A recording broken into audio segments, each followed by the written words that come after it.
Hello दोस्तों, M2 के study channel में आप लोग का स्वागत है। जैसे कि हम लोग पिछले वीडियो में बात किए थे मोशन ऑफ अर्थ कितने टाइप के होते हैं उसमें हम लोग देखे थे। रोटेशन होता है, रिवोल्यूशन होता है, फिर देखे थे इंक्लिनेशन ऑफ अर्थ, मतलब पृथ्वी कितने डिग्री पे झुकी हुई है, ये सब देखे थे। और ये सब टॉपिक हम लोग का ख़त्म हो गया था। हमने ये सब टॉपिक क्या किए थे, ख़त्म कर दिए थे। तो आज हम देखेंगे new topic, internal structure of earth, कि इंटरनल स्ट्रक्चर ऑफ अर्थ क्या होता है। उसको हिंदी में हम लोग बोलते हैं पृथ्वी की आंतरिक संरचना। तो कितने भागों में बांटा गया है ये देखेंगे। तो सबसे पहले इंटरनल स्ट्रक्चर ऑफ अर्थ को दो भागों में बांटा गया है। पहला है केमिकल डिवीजन और दूसरा है मैकेनिकल डिवीजन। जो केमिकल डिवीजन है मेरा, उसमें होता है क्योंकि कई कंपोजिशन मिला के एक चीज़ बनाते हैं, जैसे कि फास्फोरस हो गया, सोडियम हो गया, नाइट्रोजन हो गया, ये सब मिलके जैसे एक दवाई हम लोग बनाते हैं। उसी तरह हम लोग देखेंगे कि अर्थ में क्या क्या चीज़ मिलकर के बना हुआ है। तो आइए देखते हैं हम लोग इंटरनल स्ट्रक्चर ऑफ अर्थ। इसको दो भागों में बांटा गया है। पहला है केमिकल डिवीजन,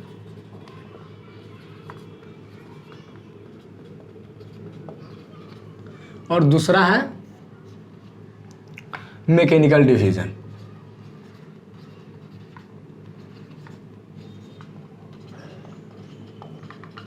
ये है क्या है, केमिकल डिवीजन और मैकेनिकल डिवीजन।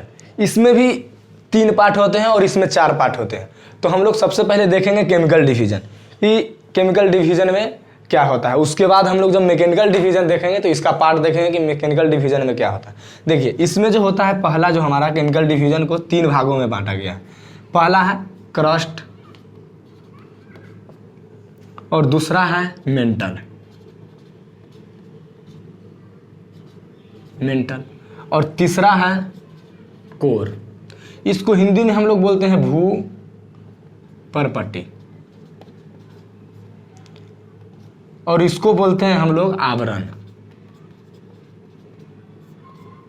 और इसको बोलते हैं नाभिक। ये हम लोग सबसे पहले देखेंगे केमिकल डिवीजन।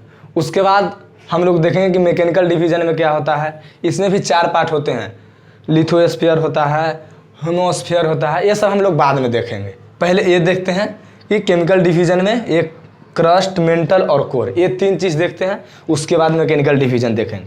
तो आइए देखते हैं कि क्या होता है। जो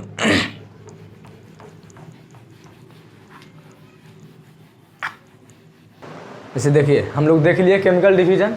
केमिकल डिवीजन में क्या क्या चीज़ हम लोग को देखना है, अब वो देखेंगे हम लोग। 3 चीज़ देखनी है। सबसे पहले देखो क्या होता है यहाँ पे, कोर। ये क्या है, कोर है। फिर उसके ऊपर क्या है, ये मेंटल है, और सबसे ऊपर जो है क्या है, क्रस्ट है। इसका नाम लिख देते हैं हम लोग, क्रस्ट, मेंटल, और ये है क्या, कोर। ये 3 भागों में हम लोग देख लिए। तो देखिए, जब एक क्रस्ट है, मेंटल है और एक कोर है। जब क्रस्ट को हिंदी में हम लोग क्या बोलते हैं, भूपरपट्टी, मतलब जमीन का भाग। तो जब यहाँ पे हम लोग रहेंगे और यहाँ से जब हम लोग अंदर जाएंगे तो क्या होगा, यहाँ से जब हम लोग कोर में आएंगे, नाभिक की जगह पे जाएंगे, तो क्या होगा, जब डेप्थ में हम लोग जाएंगे तो क्या होगा, टेम्परेचर बढ़ेगा। और जब टेम्परेचर बढ़ेगा तो क्या होगा, प्रेशर भी बढ़ेगा। तो ये हम लोग देख लिए कि जब डेप्थ में जाएंगे तो क्या होगा, टेम्परेचर बढ़ेगा, और जब टेम्परेचर बढ़ेगा तो प्रेशर बढ़ेगा। तो इसीलिए जो क्रस्ट मेरा होता है वो क्या होता है, सॉलिड होता है। और ये जो मेंटल होता है ये होता है सेमी सॉलिड, ये सेमी सॉलिड होता है। और कोर जो होता है मेरा लिक्विड होता है ये। हाँ, और ये नाभिक से लेके और ये जो मेरा क्रस्ट है, यहाँ तक जो डिस्टेंस होती है, ये ऐसे तो 6300 पॉइंट कुछ होता है, लेकिन 6400 मान लेते हैं हम लोग, इतना होता है किलोमीटर। अब हम लोग देखेंगे कि जो क्रस्ट है किससे मिलके बना है, मेंटल किससे बना है, कोर किससे मिलके बना है। तो देखिए जो मेरा क्रस्ट है ये जो बना है सियाल, मतलब सिलिकॉन और एल्यूमिनियम इससे मिलके बना है। और ये जो मेंटल है ये जो बना है ये बना है सीमा, सीमा मतलब सिलिकॉन और मैग्नीशियम। और कोर ये बना है निशे, निकेल और आयरन ये से बना है। सियाल से बना है क्या, क्रस्ट बना है। और सीमा से क्या बना है, मेंटल बना है। और कोर जो बना है निशे से बना है, मतलब निकेल और आयरन से। अब देखेंगे कि इसका घनत्व क्या होता है, इसका डेंसिटी क्या होता है। तो पहले जानेंगे कि डेंसिटी क्या होता है, व्हाट इज डेंसिटी। तो डेंसिटी हम व्हाट इज डेंसिटी, तो डेंसिटी होता है मास पर यूनिट वॉल्यूम। मास पर यूनिट वॉल्यूम ये आप लोग 12th में पढ़े होंगे। जो नहीं पढ़े हैं, जो आर्ट्स वाले होंगे उसके लिए कि डेंसिटी क्या होता है। डेंसिटी के हम लोग हिंदी में बोलते हैं घनत्व। देखिए यहाँ पे समझिए,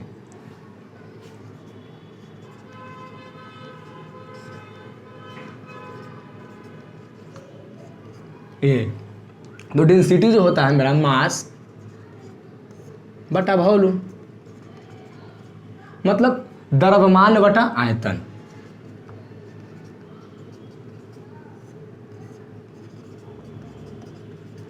और इसका जो यूनिट होता है क्या होता है,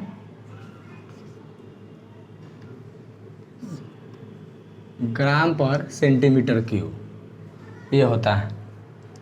तो हम लोग देखेंगे कि इसमें जो मेरा डेंसिटी जो घनत्व है सियाल का कितना है, सीमा का मतलब सिलिकॉन और मैग्नीशियम का कितना है, और इसका निशे का कितना है।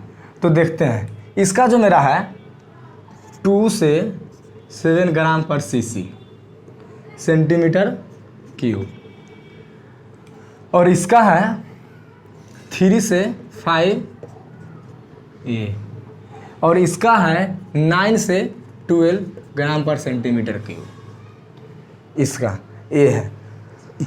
आशा करते हैं कि आप लोग को इतना समझ में आ गया होगा। अब हम लोग देखेंगे क्रस्ट, कि ये जो क्रस्ट है मेरा कितने टाइप के होते हैं क्रस्ट।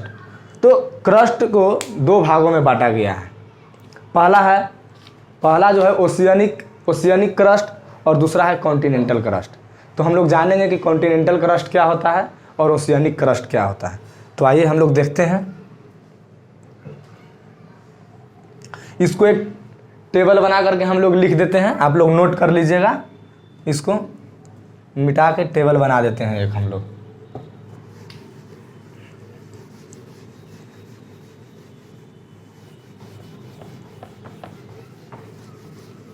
देखिए क्या था, कोर था, क्रस्ट,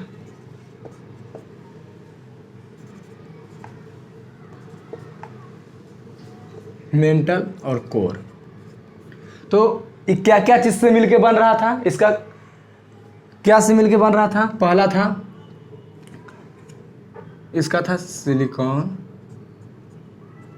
और एल्यूमिनियम, और इसका था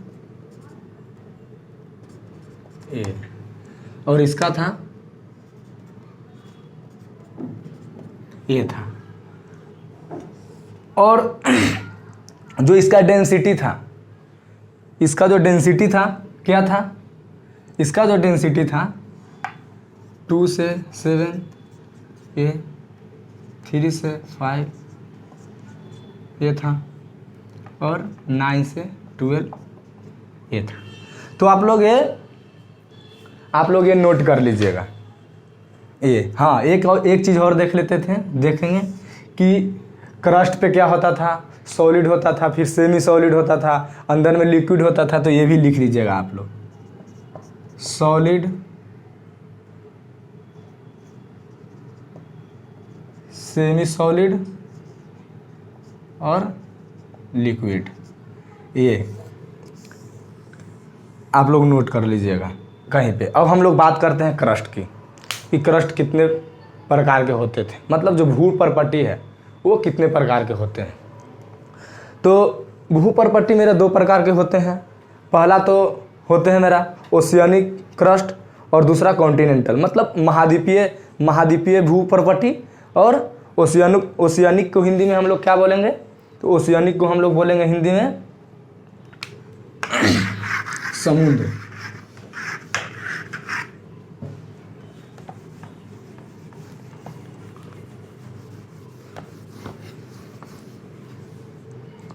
क्या है, क्रस्ट।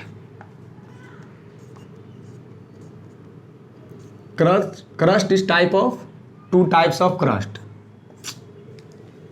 तो क्रस्ट दो प्रकार के होते हैं। पहला कॉन्टिनेंटल क्रस्ट और दूसरा ओशियानिक क्रस्ट। तो कॉन्टिनेंटल क्रस्ट क्या होता है और ओशियानिक क्रस्ट क्या होता है, ये हम लोग देखेंगे। तो देखिए, जो कॉन्टिनेंटल क्रस्ट होता है मतलब भूपर्पट्टी, तो जो भूपर्पट्टी होता है वो क्या होता है, सबसे मतलब मोटा होता है। और ओशियानिक मतलब यहाँ पे पता चल रहा है कि यहाँ पे ओशियानिक क्रस्ट में क्या है, पानी है। तो जाहिर सी बात है कि जो इसका थिकनेस होगा, क्या बोलते हैं, कॉन्टिनेंटल क्रस्ट का, वो मोटा होगा। और ये ओशियानिक क्रस्ट होगा, उसका जो थिकनेस होगा क्या होगा, पतला होगा। तो इसका जो थिकनेस होता है 35 से 50 किलोमीटर कॉन्टिनेंटल क्रस्ट का, और इसका जो होता है, इसका होता है 3 से 5। तो आप लोग अंदाज़ा लगा सकते हैं कि कितना का फ़र्क है। तो हम लोग देखेंगे कि जो क्या बोलते हैं ज्वालामुखी और जो भूकंप आते हैं वो सबसे ज़्यादा कहाँ पे आएंगे, तो कहाँ पे आएंगे, ये तो कॉन्टिनेंटल क्रस्ट है, इसका तो थिकनेस बहुत ज़्यादा मोटी है ये, और ये ओशियानिक क्रस्ट पतली है। तो आप लोग देखिए कि कहाँ पे सबसे ज़्यादा भूकंप और ज्वालामुखी आएंगे। तो इस जो पृथ्वी पे जो ज्वालामुखी और क्या बोलते हैं इसको, ज्वालामुखी और जो भूकंप आएंगे, इसको तो नहीं तोड़ सकता है, क्योंकि ये तो बहुत ज़्यादा मोटी होती है। तो किसको तोड़ करके आएगी, जाहिर सी बात है कि तोड़ के आएगी ओशियानिक क्रस्ट को। तो देखिए, जो 70% मेरा 70% जो होता है ज्वालामुखी और जो भूकंप, वो ओशियानिक क्रस्ट में आते हैं। ओशियानिक मतलब वोल्केनो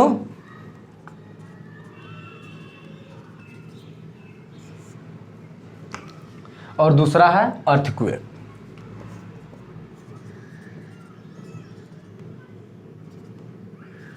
ये मतलब ज्वालामुखी और भूकंप सबसे ज़्यादा इस पे आते हैं, किस पे, ओशियानिक क्रस्ट में। तो ये हमारा था आज का टॉपिक, क्रस्ट और पृथ्वी का आंतरिक संरचना। तो हम लोग आगे इसके बाद लेकर के आएंगे हम लोग मैकेनिकल डिवीजन। तो आप लोग इसी तरह देखते रहें और ज़्यादा से ज़्यादा शेयर करें, सब्सक्राइब करें। चलिए, धन्यवाद भाई।